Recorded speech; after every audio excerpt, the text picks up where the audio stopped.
Assalamu alaikum and welcome to our program Caring for Converts. My name is Batool and I am the director of the New Muslims Project in the United Kingdom, and this is my colleague Iqraa, and we work together to provide a range of services for the convert community here in the UK.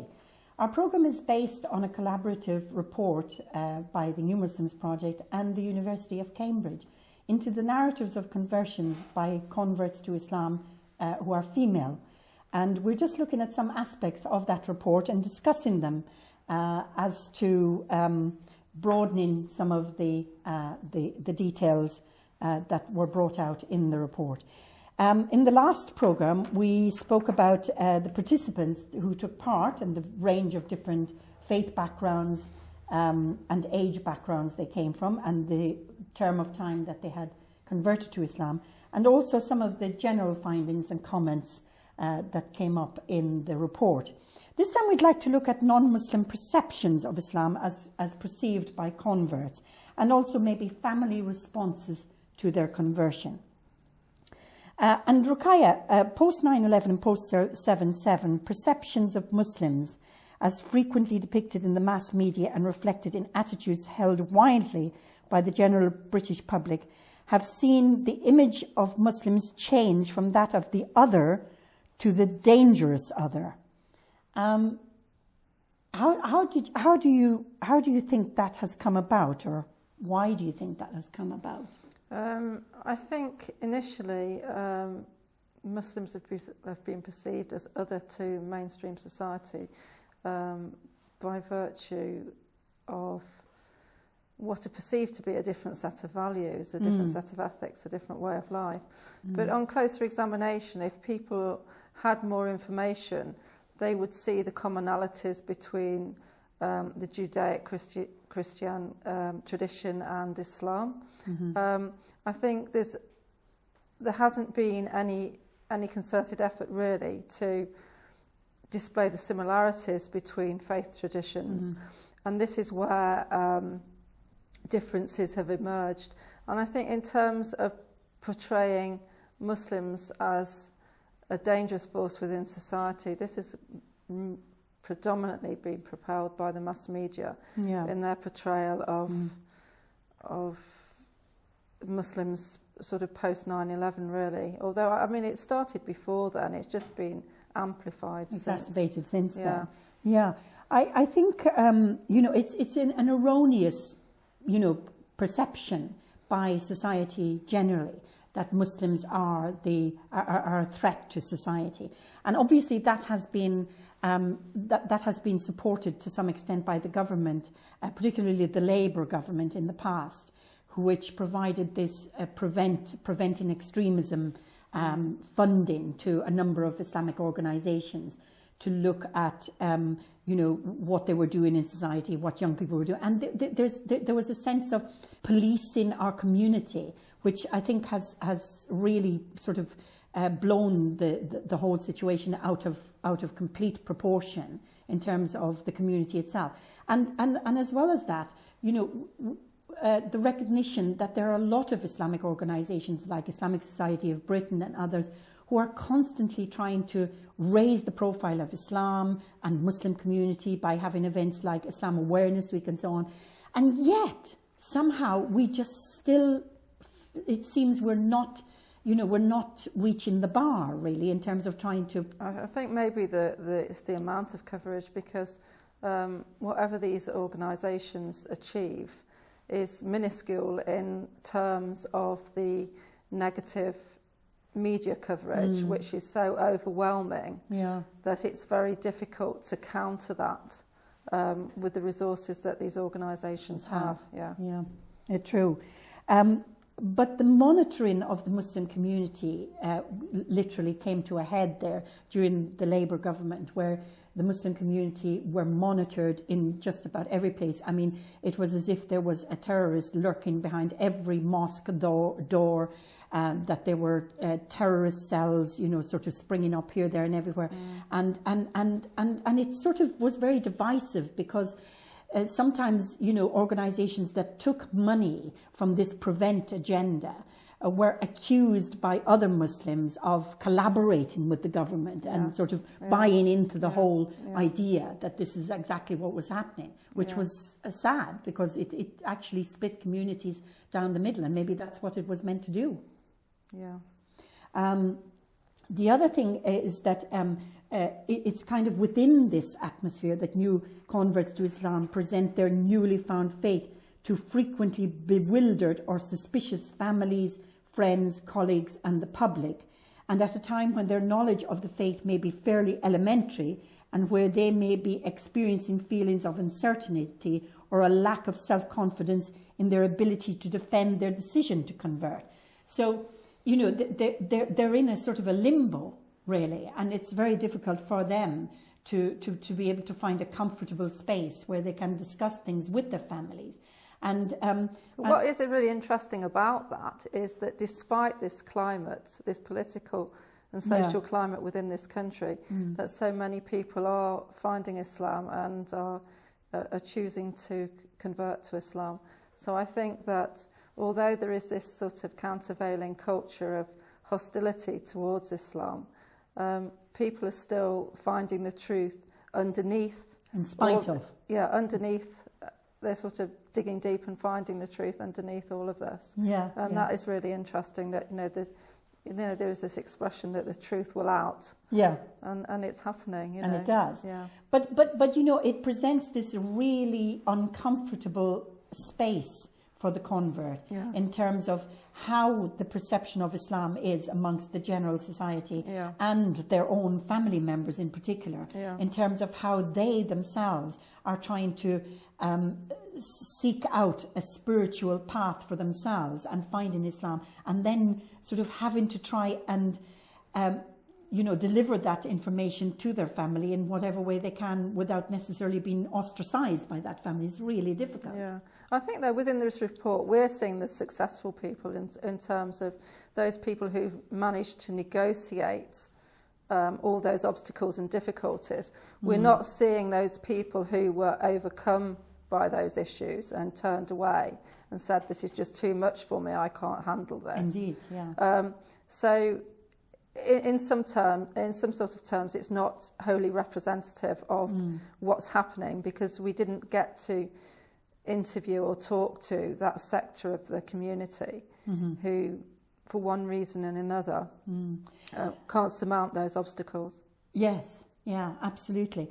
And because of that, Ruqayya, I think we found in the report that for most of the people who were there, it took a while for them to be able to have that confidence in themselves and in their knowledge of Islam, to be able to sort of dialogue with non-Muslims and family members adequately, so that they could counteract any of the questions or the doubts or the suspicions that family and friends had, or address all of the other problems around the world. I mean, I think unless you're an expert in international relations, you would find it very difficult to be able to counter lots of the things that are put to people, because most people just don't have in-depth knowledge of political situations all around the Muslim world, and they're therefore not equipped to counteract any of the prejudices that are put towards them, really. I mean, we say here in the report that if we fail to adequately respond to questions posed by family and friends about some of the perceptions that they have about Islam, we are then the converts are then considered not to understand their faith, or to be ignorant and unaware of the dangers that emanate from Islam. They are often considered to be naive fools who have been duped. But then when you see the sort of presentation of Islam within the media, we have on our television screens every day, there'll be some violent confrontation in some part of the world. There'll be some extreme interpretation of Islam that's being presented as though this is the normative. And people are judging Islam on those sorts of extreme polarisation of the faith, whereas if they were able to see it from a more balanced perspective, They would be seeing then what the majority of the converts are seeing within the faith. Yes, which is a balanced, tolerant, open, inclusive interpretation of Islam. Yes. And in fact, in just what you said there just now, to support what you said in terms of the numbers of people who are converting to Islam. And, you know, this is another sad thing, because we don't actually have exact numbers, and there isn't anything, you know, that we could say is exact in terms of the numbers of people who are coming to Islam, in terms of any of research that's been done. It says the rise in the number of converts throughout the UK will increasingly serve to challenge previously held assumptions about Islam as Indigenous Britons convert and seek to apply Islamic ideals in a British context by developing an understanding of Islam that is integral to life in Britain.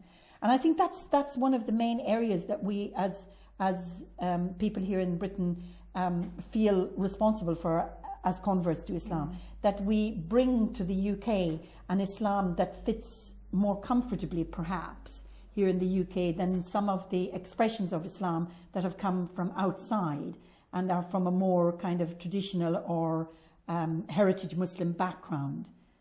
Yeah, I think because there are so many sort of disparate cultures that have come to Britain, that people find it difficult to disentangle what is cultural, what is Islamic. Yeah.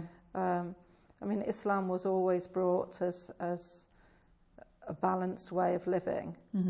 And people, rather than thinking that their culture has got to be incorporated into Islam, that there are aspects of their culture that are compatible with Islam, that can sit comfortably. Even here in Britain. Even well, especially here in Britain. I mean, many British values are very compatible with Islam. Yes.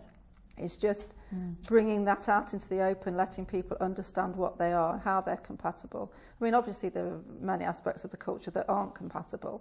And people don't need to find as though, to think as though they've got to bring Britain into Islam. It's more a question of there are cultural values that are compatible, and those can be retained, and there's no problem with that.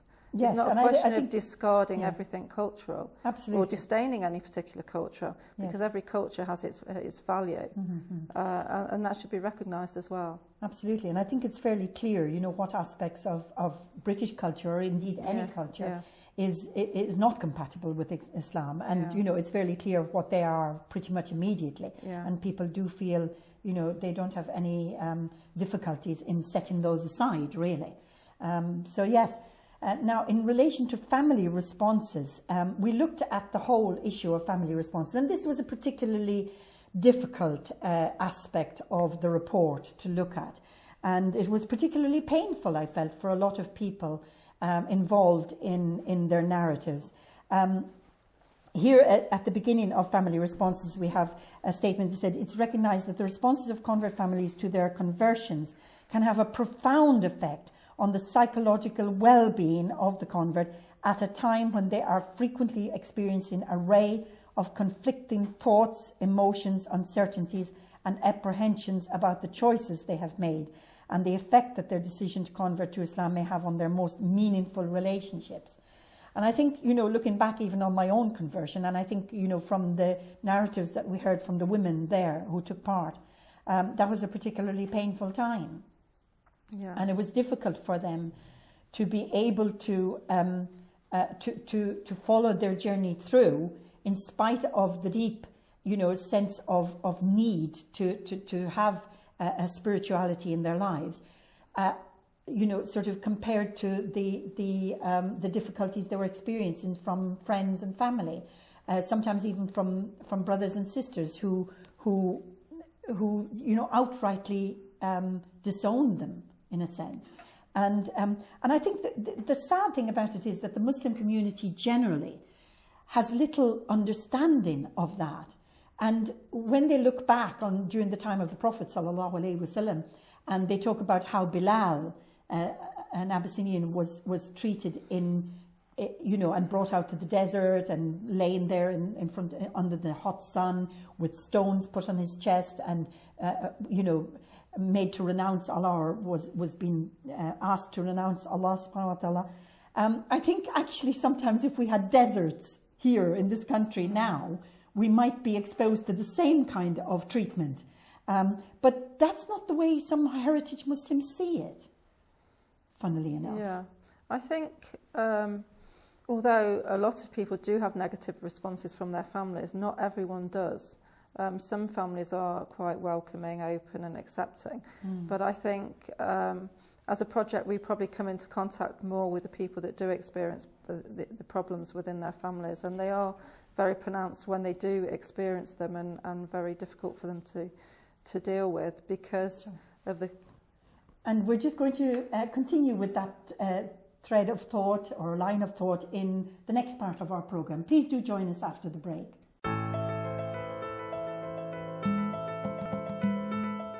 Assalamu alaikum and welcome back to our programme today, Caring for Converts.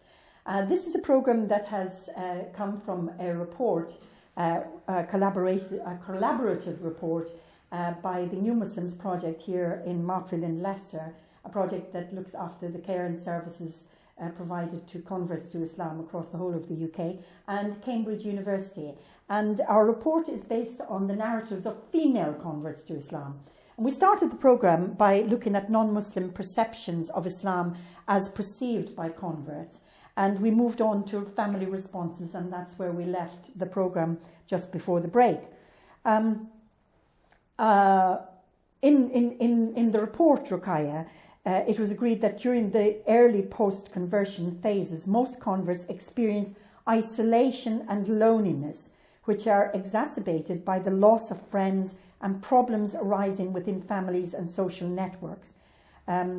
So, you know, it was very clear from a lot of people who participated in the project, which was about 47 to 50 women, that they experienced a sense of isolation and loneliness.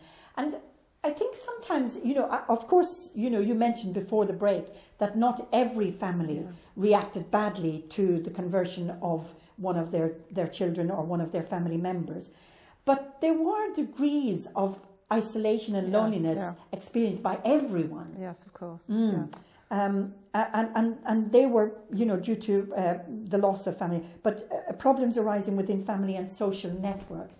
And I think sometimes for converts, we often feel that we're trying to move away from a society that doesn't share our new worldview, and we're trying to move into a society that we thought, or at least we're led to believe, does share that worldview. But we sort of we are in a kind of a limbo between those two societies. And we don't fit very comfortably into either now. Do you find that? I think these issues are very common. There again, it depends who or what community the convert is trying to integrate into.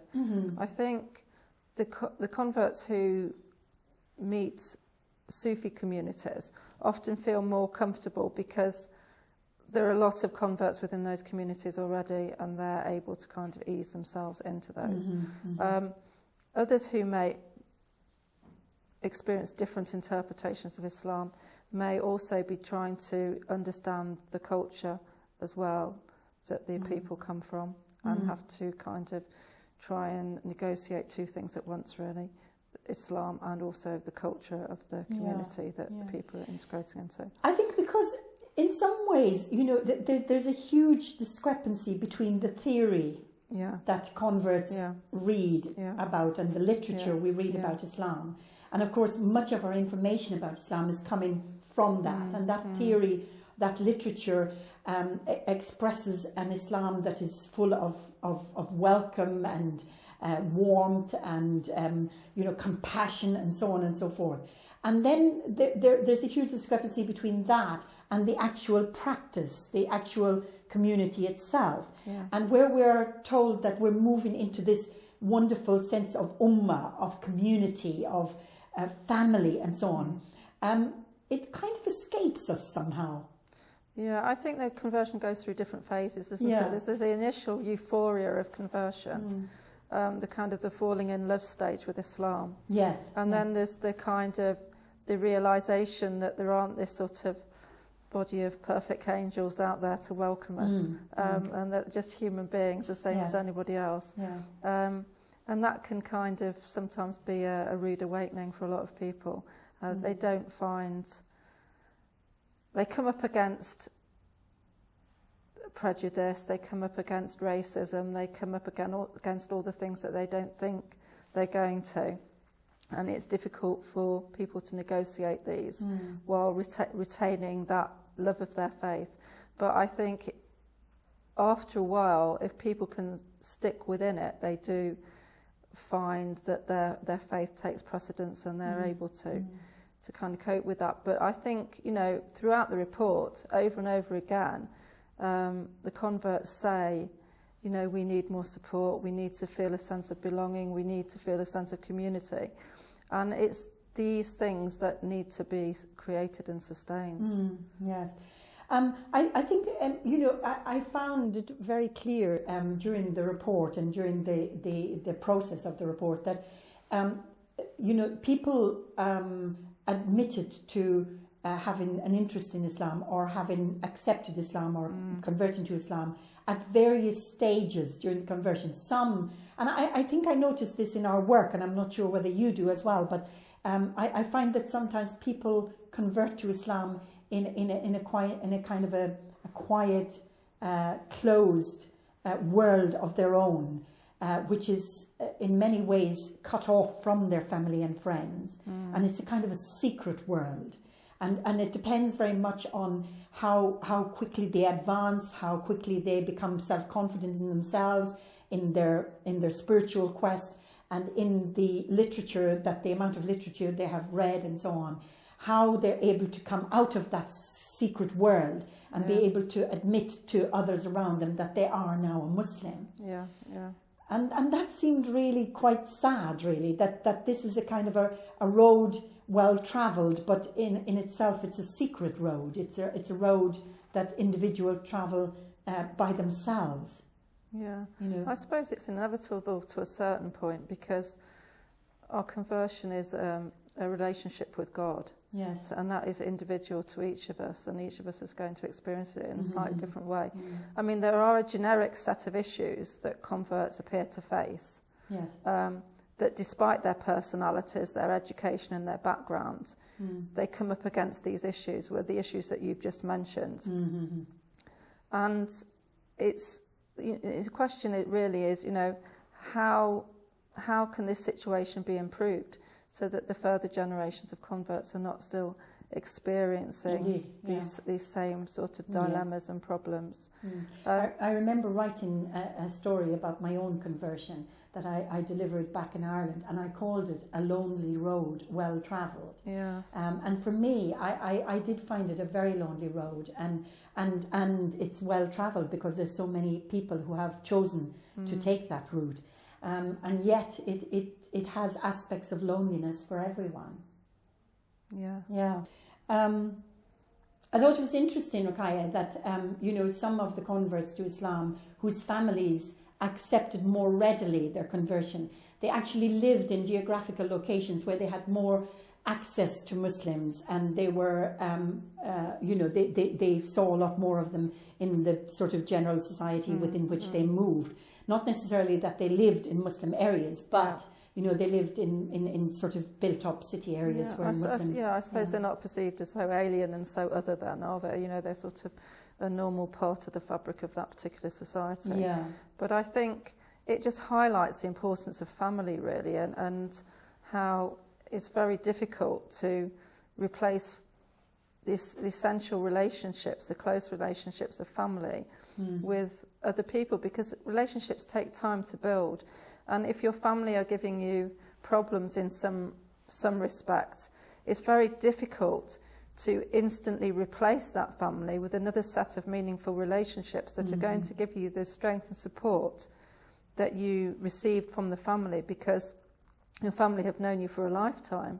These people may have only known you for a few weeks. Yeah, sure. How can you reasonably expect the same levels of support? It's just, it's just not possible. Well, some families were very good, and in fact, some participants said that the family of a young man who converted to Islam said, "I was so relieved he was not into drugs and crime," and so they were relieved that he had converted to Islam. By the same token, there were lots of families that were saying, "I would prefer if he had been into drugs and crime rather than become a Muslim." And I think there is that. I mean, there was one participant who mentioned that she came from an atheist family, and that was particularly problematic for her because her family couldn't perceive things in terms of religious values. To them, it was nonsense, and she could never really convey the essence of what she'd discovered to them. And they would have preferred her to be a whole host of other things to being Muslim, which was must have been incredibly hurtful for her. Yes, indeed. That her own views were so disparaged and dismissed. I remember, I had a conversation with an Irish lady who became a Muslim there recently, and she had gone to the wedding of a family member.